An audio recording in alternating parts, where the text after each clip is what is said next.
Hi everyone, welcome to today's webinar. So my name is Shun and I'll be the host for today. So welcome and thank you for joining the International Day of Education webinar. I would like to remind you that this webinar will be recorded and the recording will be made available as soon as possible on the webinar's webpage. So before we start, I would like to introduce a little bit about MTPI. So MTPI is a pioneer in scholarly open access publishing, and we have supported the academic community since 1996. We currently have 418 diverse and open access journals, and we are working with more than 150,000 academics experts to provide high quality service for our authors. So we have two participating journals today. So the first one is Education Science.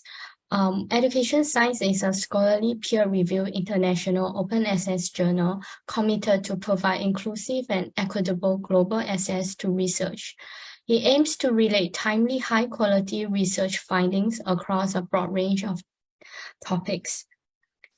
And for Education Sciences, for Brain Sciences, it's a peer-reviewed scientific journal that publishes original articles, critical reviews, research notes, and short communications on the topic of neuroscience. So the theme for this year's International Day of Education is to invest in people, prioritize education. So this year, International Day of Education will call for maintaining strong political mobilization around education and chart the way to translate commitments and global initiatives into action.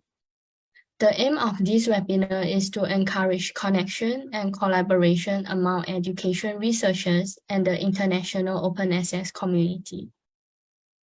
So we have invited three speakers to be the speakers of today. So first we have Professor Dr. Frank Derving from University of Helsinki, Finland. Professor Dr. Jerry Lesman from University of Haifa, Israel. And we have Professor Dr. Kubus Murray from University of Pretoria, South Africa. And the first speaker for today will be Professor Dr. Jerry Lesman. His presentation theme will be The Brain in the Classroom. And secondly, we have Professor Dr. Kubus Murray. His presentation theme will be Innovating Career Counseling, Key to Transforming Education and Facilitating Sustainable, Decent Development for All. And lastly, we have Professor Dr. Frank Derving. His presentation theme for today will be the right to interculturality in education. So we will have time for questions at the end of each speaker. So if you have any questions, please post them at the Q&A section at the bottom of the screen. So this is the Q&A box, and once you click it, you can type down your questions, and our speakers will be able to see the questions as well. Yeah, so now I'll pass the time to Professor Dr. Jerry Lesman. Professor, you can share your screen now.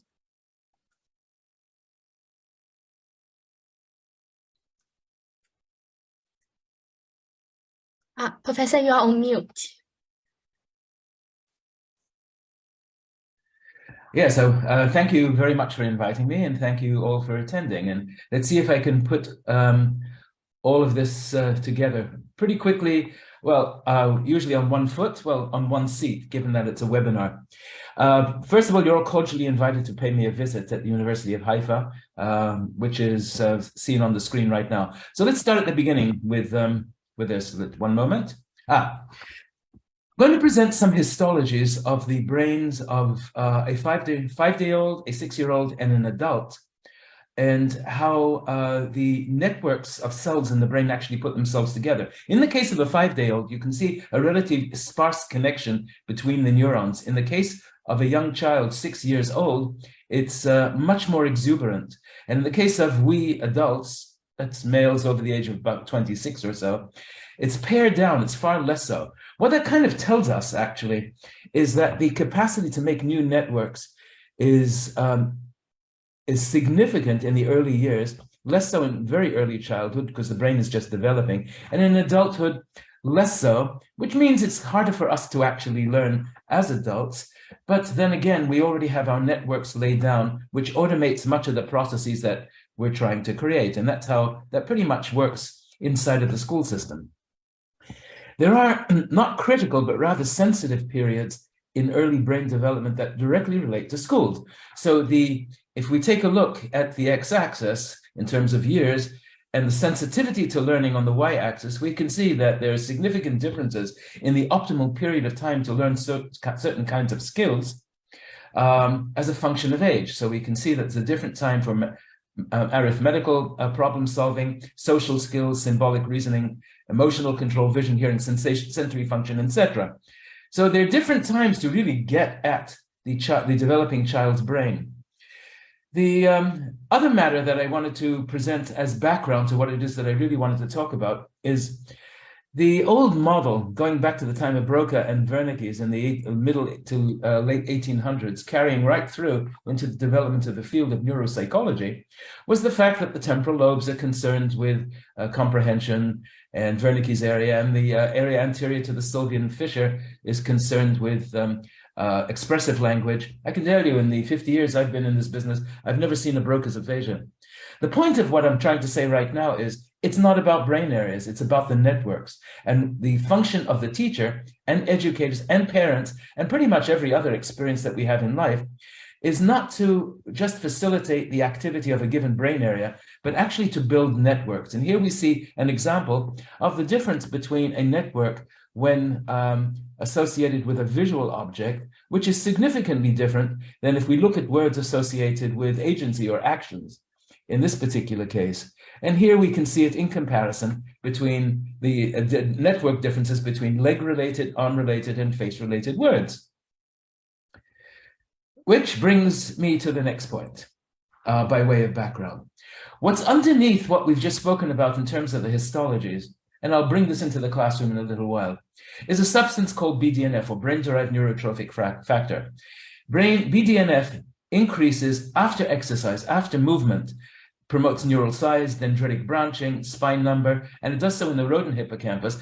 But there's every reason to think, not believe, because we have evidence to support that it's pretty much exactly the same for we human beings as well. And that has something to do with motor function, which is, if we move, we facilitate the production of BDNF, which is underneath neuroplasticity.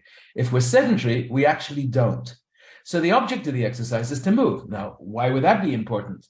The answer is because the motor strip, that area that controls motor activity, is located in the frontal lobes. And the frontal lobes are concerned with executive function. And executive function is concerned with decision-making. It's concerned with planning a response. And that's why the motor strip and the frontal lobes actually connect with each other. Also, when the brain moves, the motor area of the brain is inactive. But when the brain plans a movement, then the entire brain actually, is entirely active. So the function of movement then is to support the planned action, to get people away from danger, to make new associations. So we take a look at some work that has been done with mouse. We see that BDNF in mouse hippocampus after 7 days of volunteer wheel running is significantly different than sedentary mice. We can see that in terms of the differences between A versus B. There are significant differences in the histologies that we see here.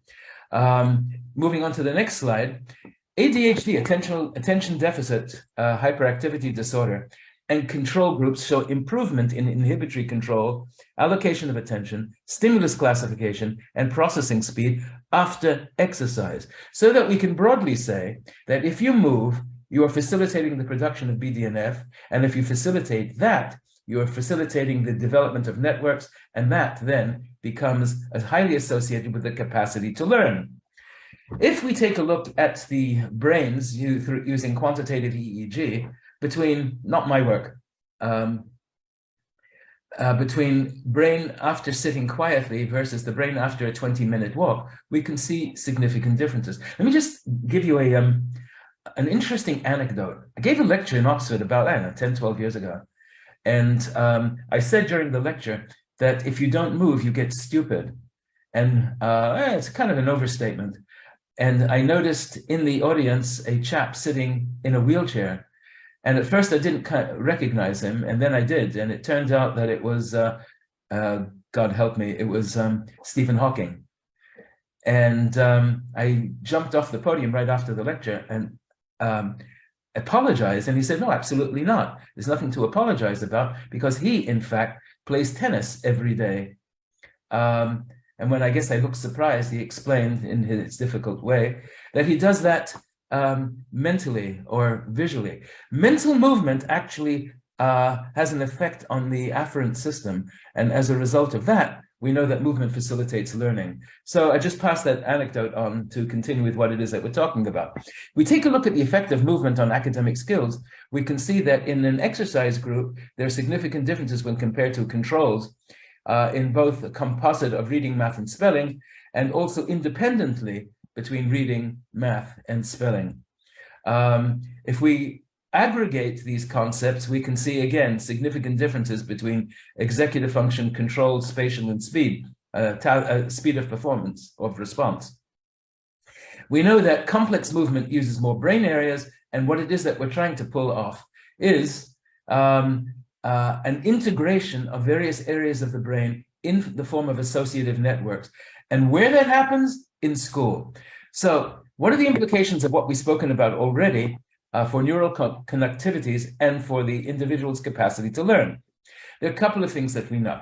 First of all, neuroplasticity is the capacity of the brain to change with learning.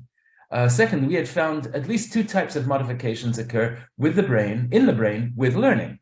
One is a change in the internal structure of the neurons themselves. They actually bend towards each other, and the most notable being in the area of synaptic function, and also an increase in the actual number of synapses, which means greater number of dendrites, which means a greater capacity for us to form neuronal connectivities. One of the reasons, actually, that it's so difficult to extinguish psychopathological problems that were developed in early childhood, because these networks are pretty much laid down earlier on in life. So our job inside of the classroom is to grow dendrites. And growing dendrites, the size and numbers that we've indicated, physically increases brain weight, which it does over the course of the first couple of years of life, and then later into the teenage years. New growth on frequently used neurons. In other words, if you use it, you will gain greater connectivity strength between neurons. And introducing and reviewing reviewing information in several ways creates synaptic connections. And the more they use, the stronger the connection strength becomes, and the more complex the skills required in occupations, the more dendrites are found in neurons. One example being London taxi drivers, who have well-developed hippocampi relative to the rest of the population, and they are responsible for learning what they call the knowledge, which is pretty much every street in Greater London. Branching of nerve cells occurs primarily at night during various times during our sleep cycle, and that's why sleep gets to be significant and profoundly important for the learning child. The reason is that we consolidate what we learn during the course of the day, during nighttime. You mess with the sleep patterns by having school, for example, start at 7 o'clock in the morning, and you are essentially messing with the brain's ability to consolidate information. Not a good thing. The issue of sleep and timing as it relates to school function is something that is not quite well represented in the literature, and certainly needs to be. Sleeping after learning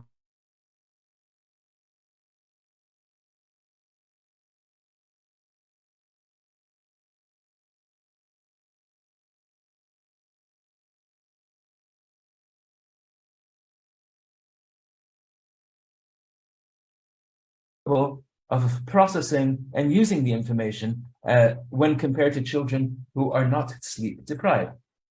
So the principles are: dendritic connections grow from what exists, dendritic connections grow from what is practiced, and dendritic connections grow from stimulating experiences, and dendritic connections are affected by emotion and learning, or in short, use it or lose it. What we're basically saying is function of teaching and teachers and parenting is to grow new connections. The infant And the neonate, for the first 2 years of life, quite frankly, is a naive instrumental hedonist. By the age of 2, our young child suddenly discovers the magic word, 2-letter word, no. And that translates in neurological terms very practically to the ability to inhibit, that is, to selectively inhibit or to selectively facilitate whatever information comes in. When it's practiced, then the connection strength becomes heavier. Ineffective or weak connections are pruned, they're removed in much the same way that a gardener would prune a tree. And it's neuroplasticity that enables the process of developing and pruning connections. And we now know that that has something to do with movement. And the only reason, quite frankly, that we have a brain is because we move. If you take a sea anemone, for example, it has a primitive brain, neural net. And when it attaches itself to a rock in the ocean, it has no reason for a brain anymore, and then proceeds to eat and digest its own brain. In any event, the extent of age-related synaptogenesis determines the functional ability to use our brains. Despite losing neurons with age, the density of interconnectivity certainly makes up for the loss. So it's actually not the number of neurons that is important, but it's how they connect with each other. And this depends on continuous new learning and environmental enrichment. So the next term we're throwing out here is enrichment, and we'll get to that in a moment. During adolescence, on the other hand, in contradistinction to everything else we've spoken about, the density of synapse decreases, and due to selective pruning, as we had indicated earlier, and synapses and therefore connection formation continues despite the ongoing pruning, which means that we do continue to learn throughout our lives, although albeit a little less effectively than earlier. So now we're beginning to understand the power behind the spinal cord and lower parts of the brain that's involved in what we're up to. So I'm going to move this along in the interest of time. So the point that we've gotten to until this juncture is that we have to physically move students to network brain regions on a day-to-day basis, and with learning activities and through homework. One of the things that's underneath our capacity to learn, or one dimension that's underneath it, or function that's underneath our capacity to learn, is the issue of attention. Before we can learn something, we have to pay attention. To have a skill rehabilitated, it's not just learning, it's also relearning or habilitation, learning. Rehabilitation is to relearn. So before individuals can learn or have a skill rehabilitated, something or someone has to capture their attention. Now, I've got your attention because I'm speaking louder, but the fact of the matter is that if I were to have an explosion go off behind me, I would not be paying attention to what it is that I'm going to be speaking about or what I am speaking about, but rather to the potential for danger. So there are ways of mediating this system, but attention is very much part of what we're talking about. And the best ways to generate attention is through novelty, humor, and surprise. Getting attention can mean different things to different people. So, for example, we're focused on what's wrong with each of these, or what's different, well, different than expectation with each of these diagrams, this hand, obviously, this brain, and this tin of Sprite soda.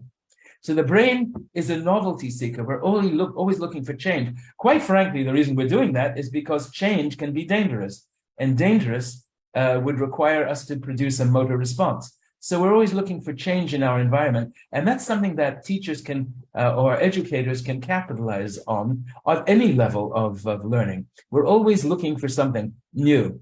If we do not have anything new, we fall asleep. The function of sleep is not a function of fatigue. It's a function of the relative paucity of change or lack of change in one's environment. So we have to get the brain to pay attention to relevant stimuli. I'm going to skip ahead very quickly and indicate that we need some sort of hook in learning. We need to have it emotionally driven in some way, and we need to base it on past experience to hook the new information or to create new experiences with what we've previously learned. The other issue is the limbic system, which has something to do with emotionality, and emotionality has something to do with learning. And in addition, we have the notion of situation-specific learning, which is that we learn better when we learn something in a particular emotional state, and and we retrieve that information when we are in the same state. Now, that can be everything from grass to alcohol. I'm exaggerating a bit, but that's the basic idea. So, meaning, emotions, and learning. New learning is more likely to be attended and remembered if it has meaning and contains emotional hooks. We know the part of the brain that's involved in that new learning is the amygdala, because the amygdala becomes overactive.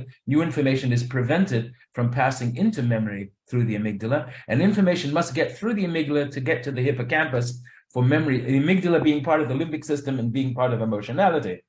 And there has to be a challenge to the system. We must have mild to moderate challenge to stimulate authentic curiosity and engagement in lessons. And this will motivate students to work towards greater understanding and connection with the material. For example, there are not many laws in the behavioral sciences, but one of them is the Yerkes-Dodson law, which pretty much holds, 1905, which is an inverted U, which indicates that for most people, the lack of stress interferes with our capacity to learn or to perform. Too much stress does the same, but we need a moderate degree of emotionality or emotional stress in order to facilitate performance. And that's pretty much what we're talking about here. In terms of higher levels of thinking and what really needs to be done in the classroom, there are two basic notions, one being complexity and the other being difficulty. Complexity is the thought process the brain uses to deal with information, and difficulty is the amount of effort that the learner has to expend within a particular given level of complexity. Typically, the educational system pushes complexity rather than difficulty. However, if we really and truly want to challenge students' nervous systems in educational settings, teachers are more likely to increase difficulty rather than complexity as the challenging mode. Probably not the right thing to do. Our ability to learn, remember, and recall depends on the number of connections between neurons. PET scans show that significant rehearsal with higher order thinking skills engages the brain's frontal lobe. This helps all learners to make connections between past and new learning, create new pathways, strengthen existing pathways, and increase the likelihood that new learning will be consolidated and stored for future retrieval. So in terms of what we've discussed so far, one, we need to have attention, novelty. We need to automate activity as much as we possibly can. We need to be able to build connections. Those connections are facilitated by the production of BDNF, brain-derived neurotrophic factor. And BDNF is underneath what facilitates neuroplasticity, and neuroplasticity is what we are attempting to achieve in the classroom. The brain can only do one thing at a time. Yeah, I know we can study and listen to music at the same time. The answer is no. The information content is low, Cherry 1953, Broadbent as well, 1958, perception and communication. Yeah, if the information content is low, we can probably do a couple of things, but essentially not. We oscillate between different kinds of function. So the brain can only pay a conscious attention on a single function at a single information channel at a time. So we can walk and talk, we can drive a car and think, we can read and comprehend, but we need to use multiple systems for that to be able to function effectively. So we can, as practitioners, either as clinicians, rehabilitationists, teachers, educators, can select strategies more likely to improve retention and recall. And learning and retention are different. We can learn something and not necessarily remember it. So learning has something to do with how our brain acquires information. Memory, how and where the brain stores learned information, and I have no earthly idea where. And retention is how long memory preserves learning so that it can locate, identify, and retrieve it accurately. I can pretty much say that once we've effectively learned something, it's there. It's effectively a function of retrieval. And retention is affected by a number of things. We can focus effectiveness of the individual, rehearsal and length type, critical attributes, learning style of the individual, and prior learning's absolute inescapable influence.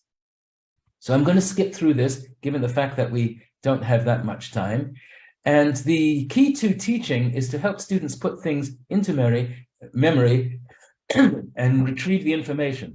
One step is through sensation. You have to see it, touch it, feel it. There are 28 senses. They're not 5, by the way.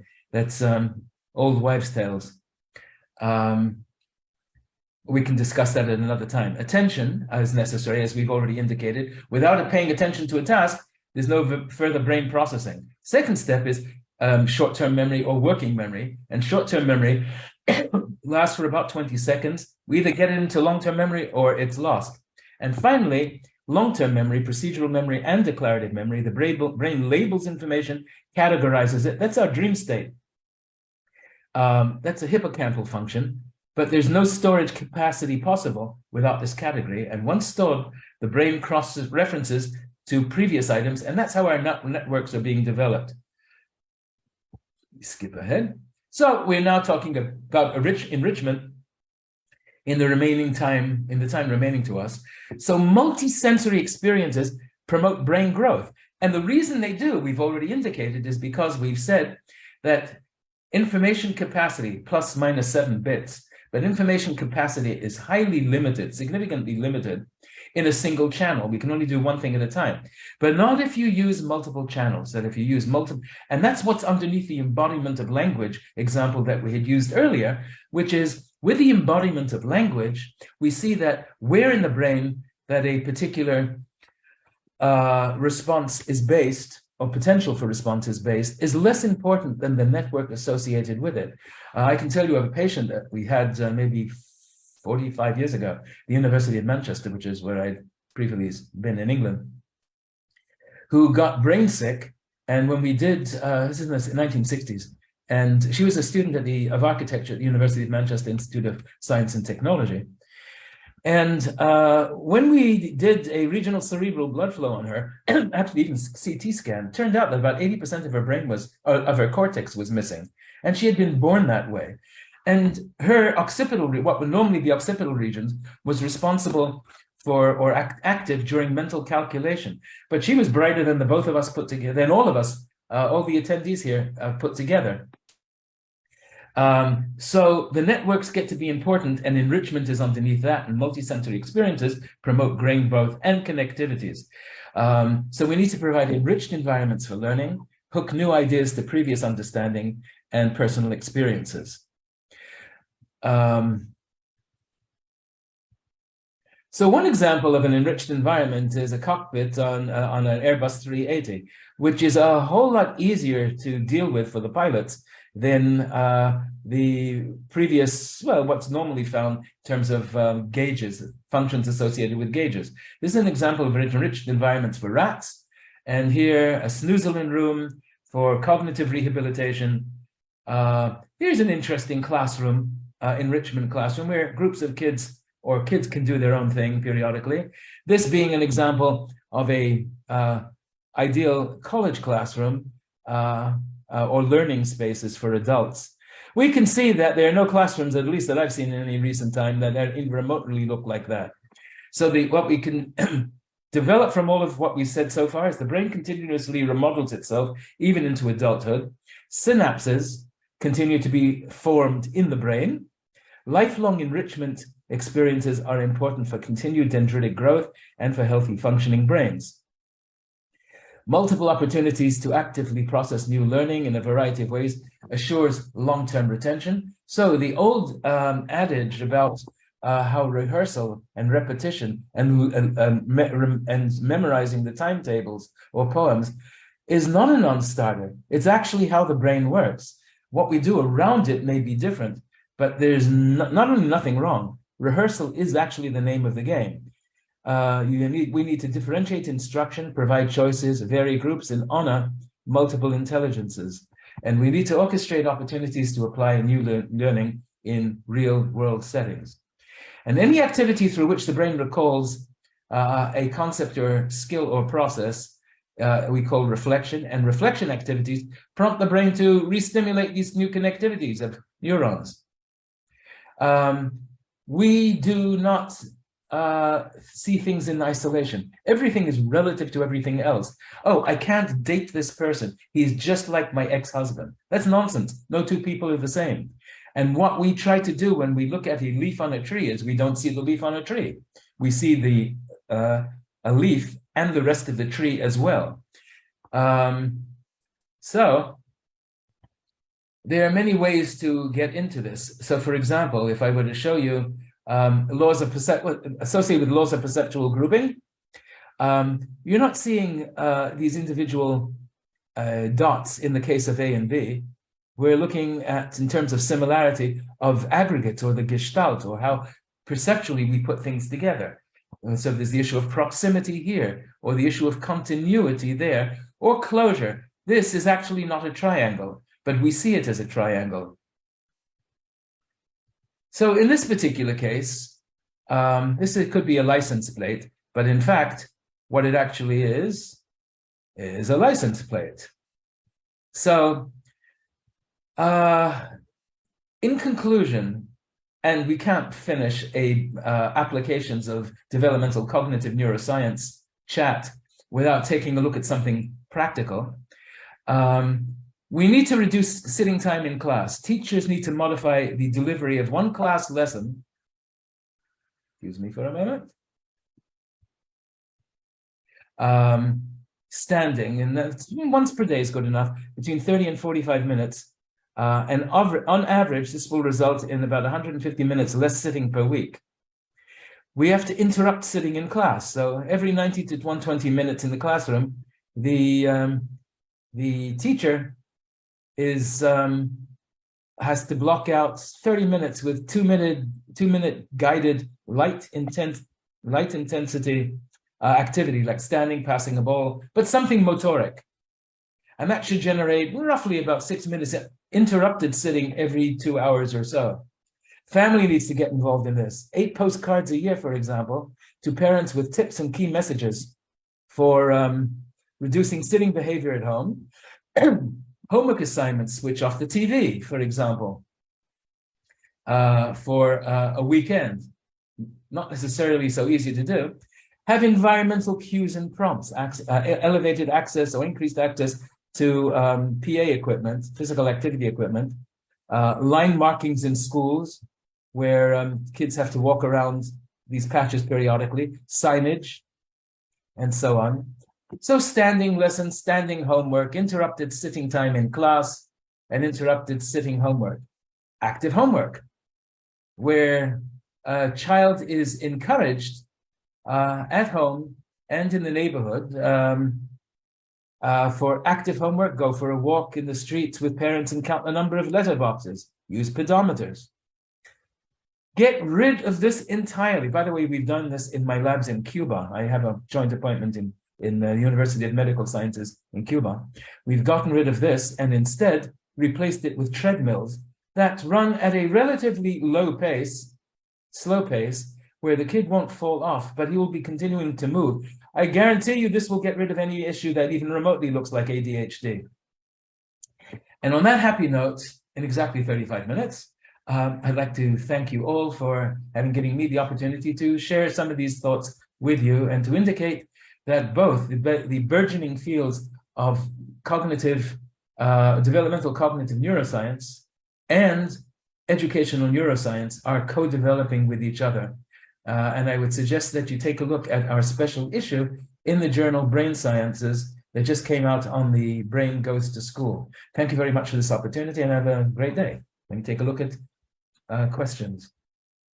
Thank you, Professor, for the very insightful presentation. This totally reminded me when I was younger in primary school, and we have to sit through 8 hours of class every day, and it was just a nightmare. Yeah.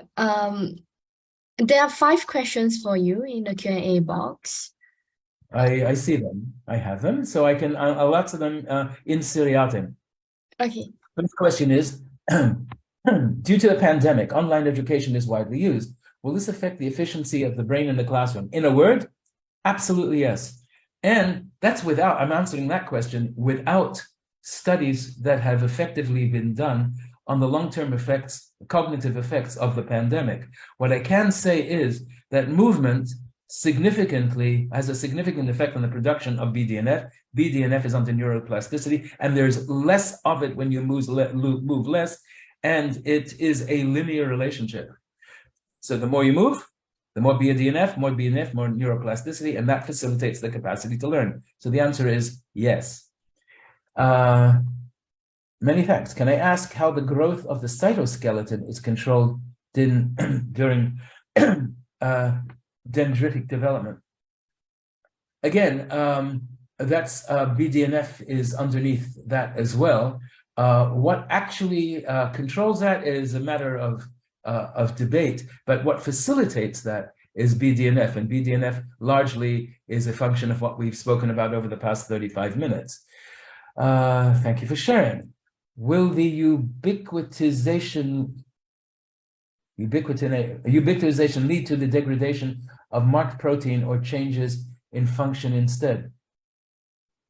Not sure I understand in fact, I don't understand what ubiquitination or degradation of marked protein. Degradation of proteins. Yeah, if it relates to degradation of proteins, then the answer is, will it affect synaptic dendritic connectivities? And the answer is, yeah, anything that affect. One example would be from the adult model, tau proteins, for example, directly relates to that.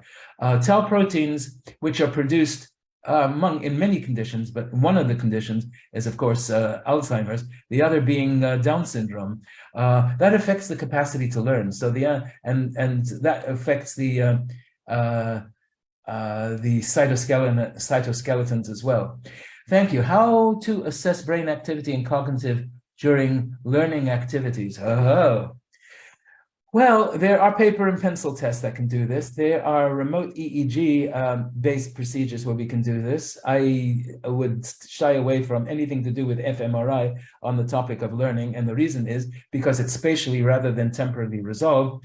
But today, with EEG technologies that have developed the way they have, with geodesic domes that allow us to actually be able to monitor EEG without electrodes under various kinds of conditions, we're beginning to push that particular window. How to reduce sedentary time in schools? Thank you. Yeah. How to do that? Well, some of the ways I've already indicated. What are special considerations for online virtual education? The answer very simply is one word: hybrid. That is, I'm not trashing or negating online education at all, just the opposite. It facilitates a lot.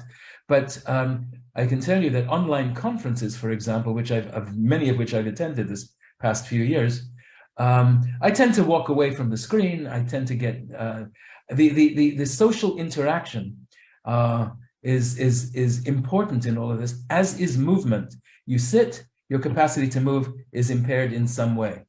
Thank you, and thank you so much for, thank you for thanking me. And I think we pulled it off in 38 minutes. Yeah, thank you so much, Professor. So Welcome. now we'll move on to our second speaker of the day, Professor Jerry Lesman. Professor Kubus Marie. Sorry about it. Professor, can share your screen now.